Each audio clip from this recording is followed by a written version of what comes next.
Good morning, everyone. Welcome back to the Newburyport Literary Festival. I'm Jennifer Entwistle, and I am the co-director of the festival. This is our 17th year of bringing authors and readers together, but our third as a virtual event. So thank you for joining us for Paradise Falls, the story of an environmental catastrophe. It seems strange to say I'm really looking forward to this one, but I think it's going to be a great discussion. So let me introduce our speakers. We have the author Keith O'Brien. He is a New York Times bestselling author and award-winning journalist.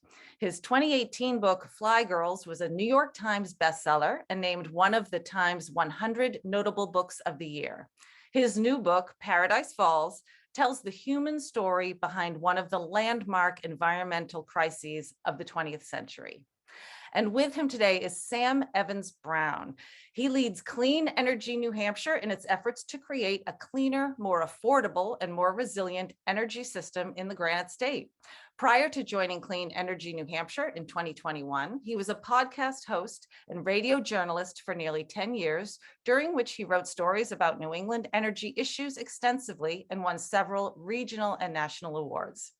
Keith and Sam, thank you so much for joining us today. Thank you, Jennifer.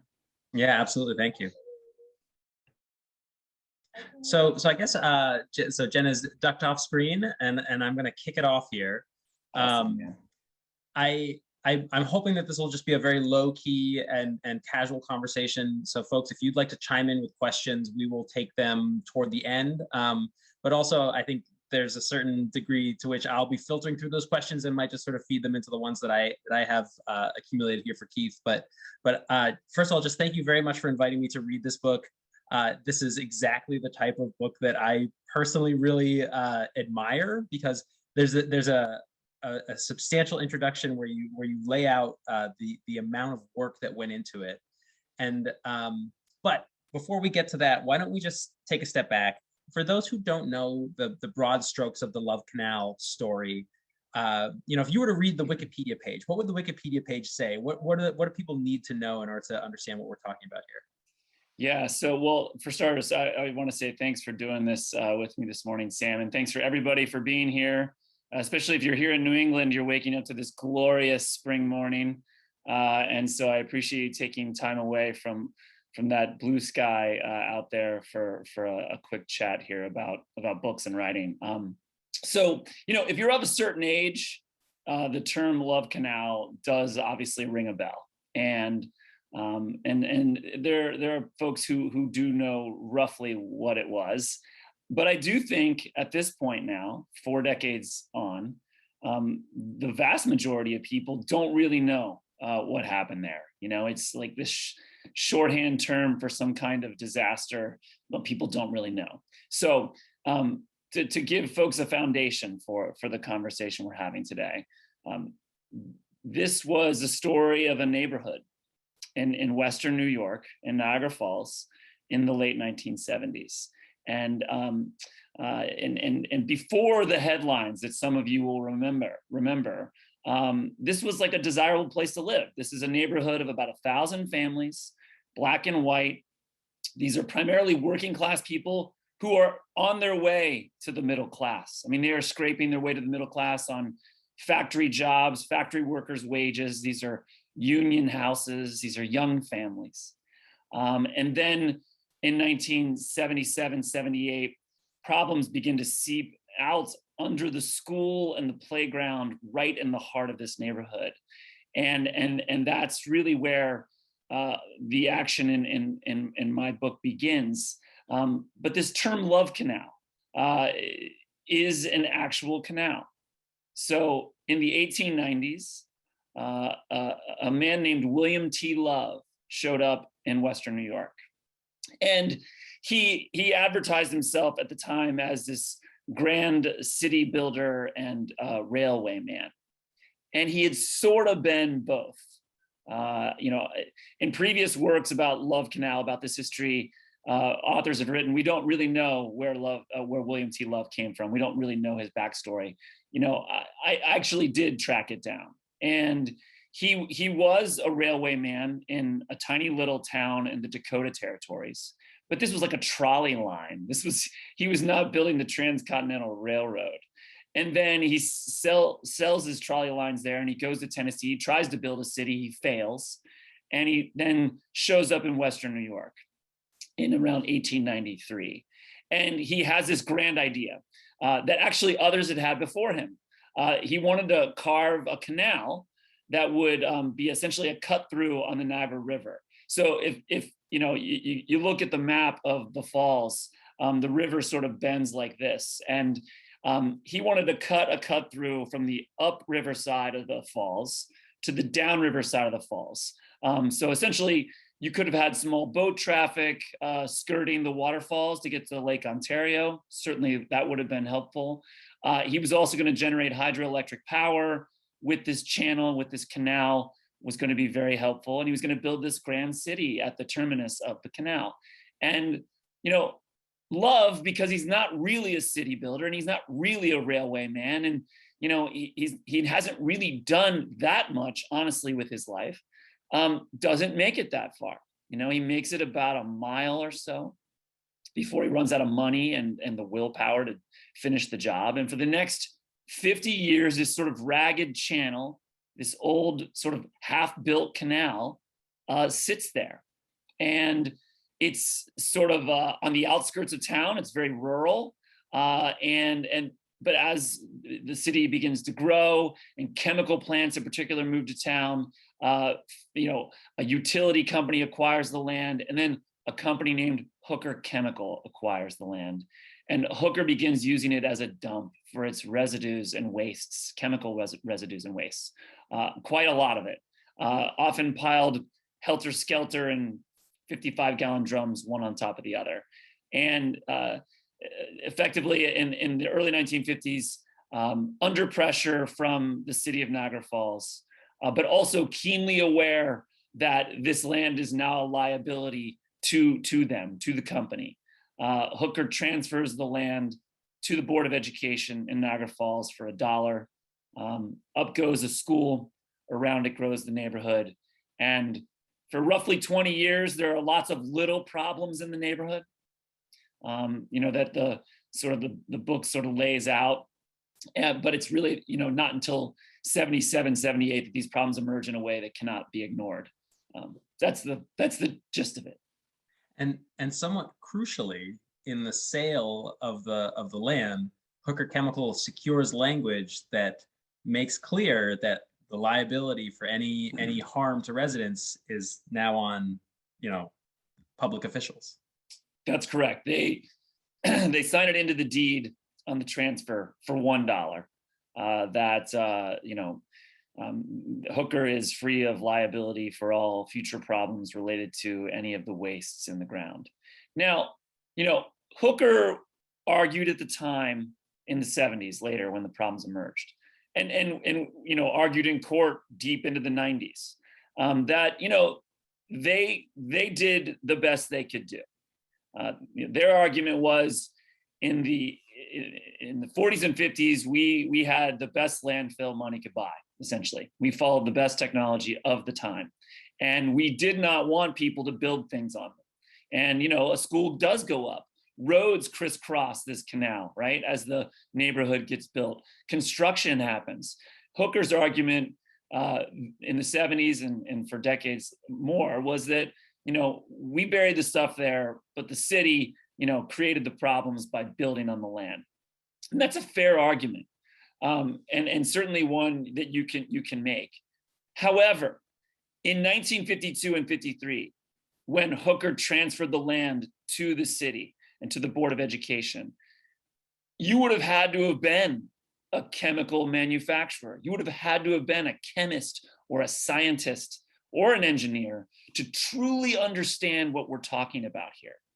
And so, to me, one of the great things that I found relevant about this story and why I decided to pursue it as a book, because, as folks here probably know, this writing a book like this is all consuming, and not everything is a book, and so you do have to figure out, like, what is the story here and why does it matter? And to me, what became clear and sort of the tipping point for me on why I decided to pursue this story was first the human story here that really had never been told, the story of these ordinary folks who rally to escape their own homes, this human narrative told from the view of the kitchen table almost. But secondly was the broader lesson, which I think is relevant, and I think you would agree, Sam, is relevant in the work that you do today, is that, you know, it wasn't one mistake or one poor decision that led to the problems in this neighborhood, these epic problems, but a litany of poor decisions and mistakes made by multiple agencies and entities over years and decades, some public, some private. Some of the mistakes were simply someone just not standing up at a table and saying, we shouldn't do this, or we should inform people what this is built on. You know, and equally true, it wasn't one rally or march or angry phone call or angry letter that led to changes in the neighborhood in the 70s. It was a 2-year fight, a dogged fight, where people, you know, put their lives on the line, you know, at times ruined their marriages, got engaged in a fight that took a toll on them in order to get the change they wanted. And that, I think, is a very relevant story for the world we live in today. Yeah. So that was actually one question I was going to ask, is sort of, if we take a step back, why revisit this story? And I think you've answered it here. But I would also say, you know, if we were to, for me, one of the things that was most revealing about reading the book was how quickly we have gone from a world in which you literally could buy a home on top of a toxic waste dump and have no idea, to a world in which you can be reasonably certain that that's fairly unlikely to happen. You know, in my reporting, I've come across stories of newer sites that are designated as Superfund, and they're simply not to the scale of what is being talked about in this book. And so I guess one of my thoughts here is, to what degree are the lessons that were learned at that time still relevant in a time in which we do have more robust environmental laws that are protecting consumers? And to what degree are we still making the same mistakes over and over again? Oh my gosh. I mean, you know, I guess I'll take the second half of that first, because sadly, we are still making the same mistakes, you know, over and over again. You know, just recently here in New England, folks here in New England might know this story. The state of Maine has been struggling with PFAS contamination. This is exactly what I was teeing up for you and hoping you would go to. For those who aren't aware, Keith actually had recently a large story about PFAS chemicals. So anyway, keep going. Sorry. Yeah, PFAS. So this is Forever Chemicals in Massachusetts. It's a very huge and important issue right now. And these chemicals are thousands of them. There are thousands of compounds that would be considered PFAS. They are called forever chemicals because they don't dilute, they don't disappear, they don't go away. Once they're in the ground or in the water or in the soil, they're going to stay there for years, for decades. And you know, in Maine, they've been grappling with this issue for the past several months. As some folks might know, last fall, the state of Maine issued an advisory saying that deer that were harvested, that were killed during hunting season in a certain part of the state, should not be eaten, that the venison meat was not healthy to be consumed because of high levels of PFAS, which doesn't make any sense on the face of it, except 30 years ago, in a story that's got a lot of echoes to Love Canal, the state of Maine and agricultural advocates in Maine began to give to farmers what the industry calls biosolids, but what is really treated sewage, treated municipal waste, which can be used as fertilizer. The problem is in the 90s, when that was being done, and these tons and tons of biosolids of treated sewage was being spread on farmers' fields in Maine. They weren't testing for PFAS. Nobody knew to test for PFAS. And now suddenly deer are living in forests and pastures and meadows contaminated with PFAS. And so then they are contaminated with PFAS. And now farmers are testing their land and their wells and their soil and their crops, and they're, contaminated with PFAS, which was the whole premise of my story in the Washington Post a couple weeks ago. And so in a very similar way, people have purchased land that they thought was good for farming, that they thought was even organic farmland, and now have learned that this land is tainted forever. There's no more growing going to happen on some of these places. And the folks who are in that fight now in Maine are, having a very similar experience to the one that my characters had in this book and in their lives in the 1970s. There's in particular in Maine, an organic farmer, a young couple in their 30s who I really focused my story around. And they've essentially been the key whistleblowers in Maine. And so some people have rallied to their side, just as happens in my narrative in Paradise Falls. And some people, other farmers, for example, are angry with them for having blown the whistle, because they've now put everybody's property and livelihoods, in danger. And that's the same thing that happened to my characters in this story. So things have certainly changed for the better. We're testing for chemicals in water and soil like never before. When you purchase a home, you're testing your soil, you're testing your water anyway, your well water certainly, what's in there. However, we are still living in the shadow of the damage that we have created and continue to create in the world. So it's funny, in New Hampshire, St. Gobain is a facility that produces PFAS. And actually just a week or two ago, they have announced that they will be connecting several hundred homes to a new drinking water supply because they contaminated groundwater around their plant. And I believe that fight started in 2016. And I was still a reporter at that time. And it's the thing that was interesting to me about reading your book is the degree to which there are really strong gender distinctions in who you find leading these types of fights. And in New Hampshire, the fight against PFAS has been led by mothers concerned about the health of their children, and the folks pushing back at them and often, being somewhat dismissive of the concerns are often men. So I wonder maybe if you could talk a bit about the way gender cuts in the Love Canal story, but also the degree to which there divides along racial lines as well. Yeah, it is fascinating, the role that women have played and continue to play in environmental fights. In my story, I end up focusing on a key group of people, sort of an ensemble cast who push this rock up the hill and lead this fight to escape effectively their homes. And they are, by and large, mothers.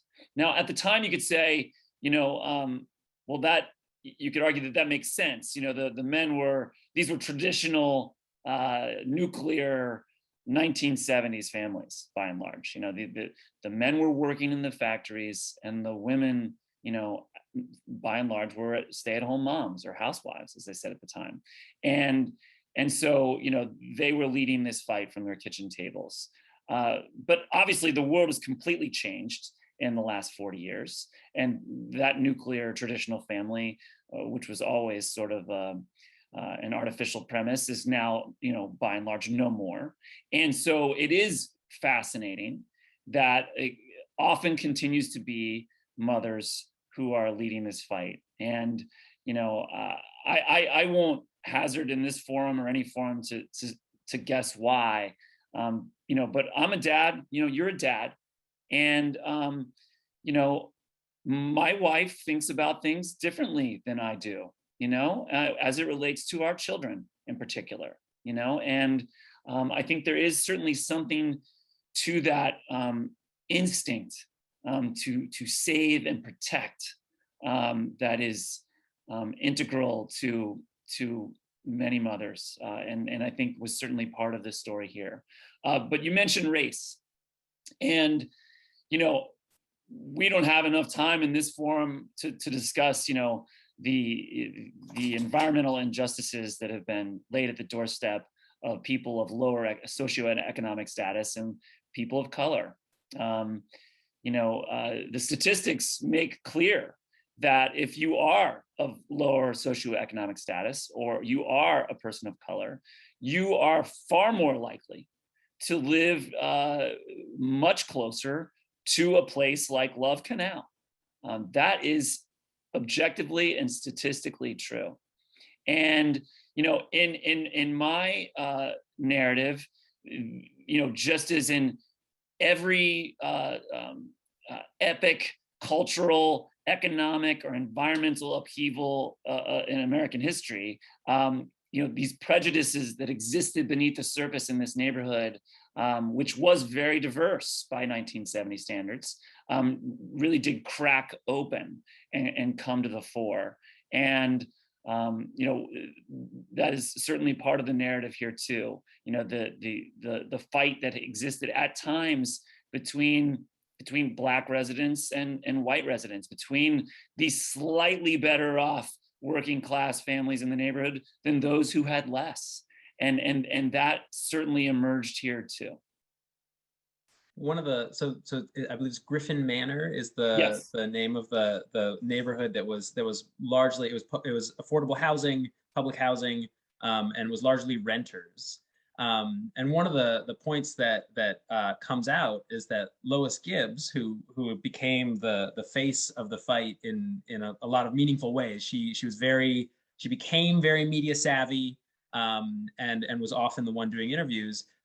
Later regretted the fact that she named her organization the Homeowners Association, because it drew lines between folks who all were suffering from the same contamination. Yeah. So if you can imagine an aerial view of a neighborhood, this was a rectangular grid of streets around a rectangular plot of land, that old canal that had been now converted into a school and a sort of playground. But the land was just sort of wild and untamed. It wasn't like the playgrounds we imagine today. It was just open grass, which was sort of odd, many adults thought, given that this was a developed neighborhood of all these single-story ranches, and that's what they were. They were all single-story ranches in the neighborhood. And then just on the downtown side of the canal, there was this place called Griffin Manor, which was modern public housing that was built primarily for families. This was not sort of a red brick behemoth building that you might imagine. This was clusters of townhomes that were laid out in a almost a suburban way. And these townhomes and apartments were rather large. They had 4 bedrooms, 5 bedrooms. These were built for families of 7 and 8 and large families, kids. And the residents of Griffin Manor were Black and white. It was roughly 50-50. And at times in the 60s, it actually been majority white in Griffin Manor. By 77, it's just slightly majority Black. And these were kids who were growing up together. They're in the same school right there on that land together. They're playing Little League together. And so, as I say, in many ways, this neighborhood was far more diverse than most neighborhoods in the 1970s or most neighborhoods now. And it was, for the most part, a harmonious place until the problems started to come to light. And sadly, we've seen this in other environmental disasters, whether they're man-made or natural, hurricanes and tornadoes and whatnot. When there is now a fight to escape People do sometimes, fail to come together. They fail to speak with one voice, and they sometimes even turn on each other under the stress of it all. And you mentioned Lois Gibbs. So just to be clear, for those of us listening here, this is a human story. An editor once told me, and Sam, you'll probably find this entertaining as a journalist, and I still call you a journalist because you are forever. I feel like you are. Yeah. But like one of my former editors once told me, there are only two kinds of stories that people care about. People care about stories about dogs, and people care about stories about people, and that's it. And so if your story is not about a dog, then it better be about people, And so just to be clear, Paradise Falls is a human story. And, I wouldn't want to spend 2.5, 3 years working on something that wasn't that. And one of these prime characters is one that Sam mentioned, Lois Gibbs. And just to jump in. So I am not necessarily a person of a certain age. And so what little I knew about Love Canal as sort of a younger person was exactly as you said. It was just like shorthand for environmental disaster. And I really didn't know any of the details. But the one fact I did know, which I think might be the one fact that many people know, is that Lois Gibbs sort of more or less kidnapped some EPA officials. And that was one of the might give you a sense of the type of tactics that she was willing to employ. Yes. So Lois Gibbs is of this whole story. She's the only one who really gains a measure of fame or notoriety from it, because she really does become this lightning rod character and this focal point. And it's really interesting because in 1977, when these problems are just starting to seep out of the ground in ways that people can't ignore anymore, Lois is a stay-at-home mom, and she's 26. She's barely graduated from high school. She's self-conscious about the fact that she's barely graduated from high school. She doesn't feel smart. She doesn't like to speak up at the PTA meetings.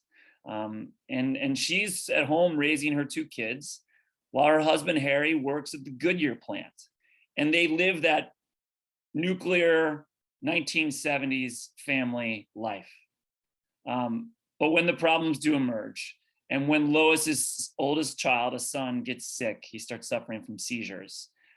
She refuses to be silenced, and desperately wants to understand the threat to her and her family. And she will, more than anybody else, really push this story into the spotlight. She will keep it there. She will, at times, as you mentioned, this gambit with her sort of kidnapping of 2 EPA agents. Yeah, kidnapping.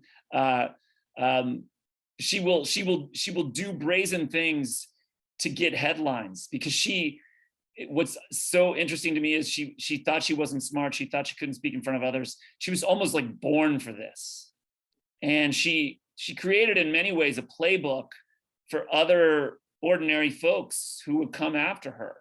But back to your original question from like 5 minutes ago, Lois is young. She's green. She doesn't know what she's doing. She's trying to escape her house. Her son is sick. Her husband doesn't want her spending time doing this stuff. He wants her back essentially in the kitchen, making his dinner when he comes home from the plant. And imagine the stress of all that. And a lawyer says we need to create some kind of entity around which to have this fight. And he suggests we call it the Love Canal Homeowners Association. And she says, fine, not thinking about the ramifications of words. Because as I know, and as you know, again, as writers, words matter. And, and so effectively there were 300 families in Griffin Manor who felt like, well, I'm not a homeowner, so where does that put me? But, it's not just, homeowners arguing with people in Griffin Manor. I mean, it's homeowners arguing with homeowners, and, husbands arguing with wives, and people saying we need to move, and other people saying no. And I mean, it's just the stress of it was immense. on people because they were all scared and they were all worried about their kids. So I want to make sure that we leave time for the audience's questions. We have one in the Q&A box already. We're going to take questions from that Q&A box. I am happy to yammer forever, and I will fill the air with whatever questions come to my mind if you all don't have any. But there is a great one here, which is talking about sort of the timing of this with regards to the sort of like, you know, birth of what I tend to refer to as the modern American environmental movement. You know, so first Earth Day is 1970. You've got Nixon passing all of our sort of landmark environmental laws in response to this groundswell of grassroots activism that he felt threatened his re-election chances if he didn't take it and seize it. But then Love Canal comes later, and CERCLA, the Superfund law, also comes later. So how was this, you know, how does this play into the history of that that modern environmental movement? Yeah, so, you know, you mentioned all those things that happened in the early 70s with Nixon. I think most environmental activists and most historians would trace that back to 1962 with, you know, the publication of Silent Spring by Rachel Carson. And, you know, if you haven't read books about Rachel Carson or you haven't read Silent Spring, I highly recommend it. She was an incredible person who, you know, had success as an author, but not like she had with Silent Spring. And there's one thing that she writes in Silent Spring that I just have never forgotten. I can't really shake.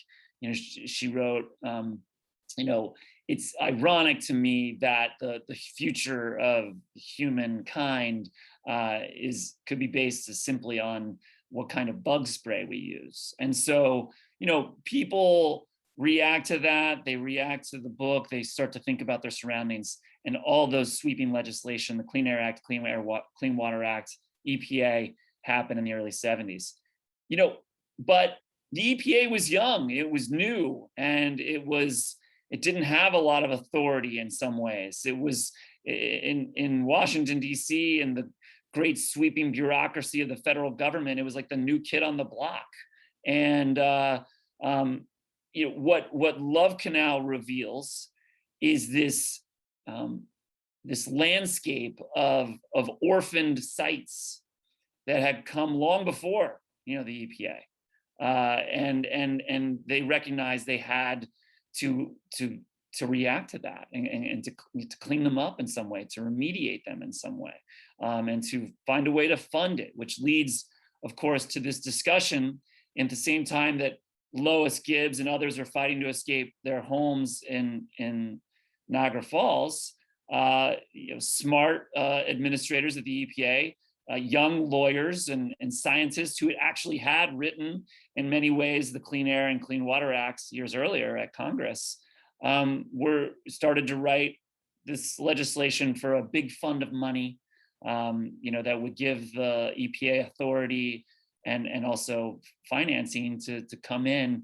You know, the term Superfund is nowhere in the bill or the law, but the way it began to be discussed around the Hill in Washington was, it's a big fund of money, like a super fund, you know, and so, you know, that is passed in December 1980, and as Sam knows, you know, this happens in like the waning days of Carter's presidency. And just so step back and imagine that for a second. Like, imagine Biden losing in November 24, and let's just say he loses badly, which is what Carter did. And then imagine in the lame duck session 4 weeks after Biden loses, senators and Congress people reach across the aisle to pass sweeping legislation that is opposed by industry and corporate powers because they want to do right by the earth and by neighborhoods. I mean, just imagine that for a second. It's sadly, I think, unimaginable. And that is sort of a time capsule that is sort of stunning in retrospect. So there are more questions trickling into the Q&A, but I want to make sure I get a chance to talk about your process, because as I mentioned, as a journalist or someone who had, until very recently was practicing journalism, the amount of work that obviously went into this book is simply stunning. And I wonder if you could pull back the curtain a bit and let folks know what it takes to write a book like this, and not only to write the book, but to document your process the way that you did. So, yeah, well, I guess on the documentation or on the footnotes piece of it, I don't know about you, but when I read a piece of nonfiction and I see a stunning thing, or a scene in the book, I'm like, well, how did they do that? Where did that come from?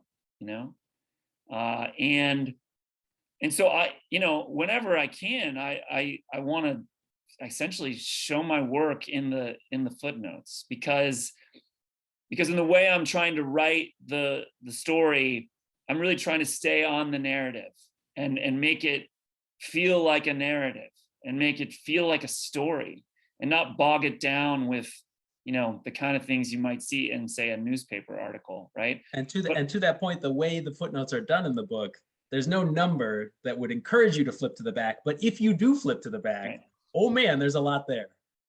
Well, I don't know. I feel like I want to know. When I read, I want to know.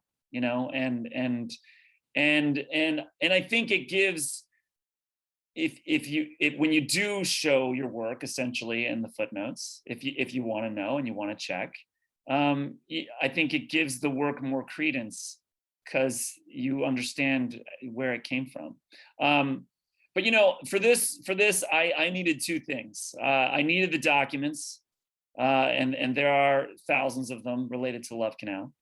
But there were things in this that I used in this research that have never been used before. Because the second piece of the thing that I needed to do this were interviews with survivors, with the people themselves, if they were still alive. And fortunately, most of them were. And so I could use the documents to help guide the process of the interviews, and fill in some of the gaps. But what was so important here was that the people who lived through this and the people who I contacted kept things themselves that aren't in archives, that aren't in a library, that just were in their basements, they were in their attics. At times they were in their storage units. I mean, on one occasion, the former deputy director of the EPA, a woman named Barbara Blum, it was number 2 in line at the EPA in the 1970s, said, I kept a lot. It's just in my storage unit. If you want to go look at it, here's the key, And here I am, in Barbara Blum's storage unit, stacked to the floor, from the floor to the ceiling, with personal things, of course, and boxes filled with personal things, and then also boxes of documents. And that was the case for a lot of these characters. And so with that, and then some things that I also obtained via Freedom of Information requests 40 years on, I was able to build something that reconstructed the feeling of the time, hopefully. So a question from the audience is, when did the light go on that for folks that the chemicals were making their kids sick? And I think this is actually a great question, because you open with an anecdote about a kid being sent to the hospital years before the controversy began. Yeah. So one of the things I wanted to do with the narrative was, lay out that this was a good place to live, create that feeling, but also layer in that there are these secrets here, and it's bubbling beneath the surface. There are these incidents, these one-offs, these little things, and then it's going to explode to the surface, and the fight begins. And yes, so the book opens with an incident, and there were many in the 60s and 70s before the big problems. Little things, curious things, that people looked past, and that people in power in Niagara Falls, and again, I don't mean just Hooker, but city officials, school officials, school principals, school nurses just sort of let go and buried themselves. And so, yeah, it is stunning in our time now, to read, say, even the opening pages of the book and say, well, why didn't this incident spawn a ton of questions and a whole inquiry, because a girl is injured in 72, and this is like 6 years before Lois Gibbs even knows what's there. And why didn't that make headlines? And the reasons, I think, are twofold. One, people had a lack of understanding of the things in the environment that could harm them. I mean, people on this Zoom might be familiar with PFAS, the forever chemicals we were discussing a half hour ago. But I was at a book event in the last 10 days where the vast majority of the room had never heard of them. It came up during Q&A, and then someone raised their hand and said, what is PFAS? And so people didn't understand the risks, number one. And number two, this was a working class community of factory workers who worked in chemical plants. There was like a familiarity with chemicals that, made it seem less threatening to these families in particular. And so while there were these sort of hints along the way that should have, thrown up a bunch of red flags, it just doesn't happen in the way we would have wanted it to. Stories about rocks on the playground that spontaneously combust into flame. Crazy, right? It's crazy. Yeah. As I said this on Twitter, and I will share it with the audience as well, that I, certainly in my 20s, I didn't know a whole heck of a lot about Love Canal. As an environmental journalist, I came to know quite a lot about Love Canal. But even so, having read this book, it made my brain explode. The degree to which this is just an unbelievable story really comes out throughout the narrative. And so kudos, everyone who's here, if you have had the chance to read it, you know what I'm talking about. And if you haven't, I really encourage you to pick up the book. It's really, really impressive. And even if you've never heard of Love Canal at all, it's a story, our baseline shifts quickly, and this was not that long ago, and it's really important to remember this stuff. So congratulations, Keith. Thank you, Sam. Thank you so much for doing this morning. And thank you all for coming out on a beautiful sunny morning. I really appreciate it. Yes, when my face reappears, we know it's the end. And Sam, you were doing a great wrap up there. So I was like, that's perfect. Thank you both so much. This was a really interesting discussion and just sort of whet my appetite. I can't wait to dig into this book. And I think I probably speak for the audience as well. So thank you so much for joining us, and thank you and have a great day. Thank you, Jen. Thanks, Sam. Thanks, everybody. Be well.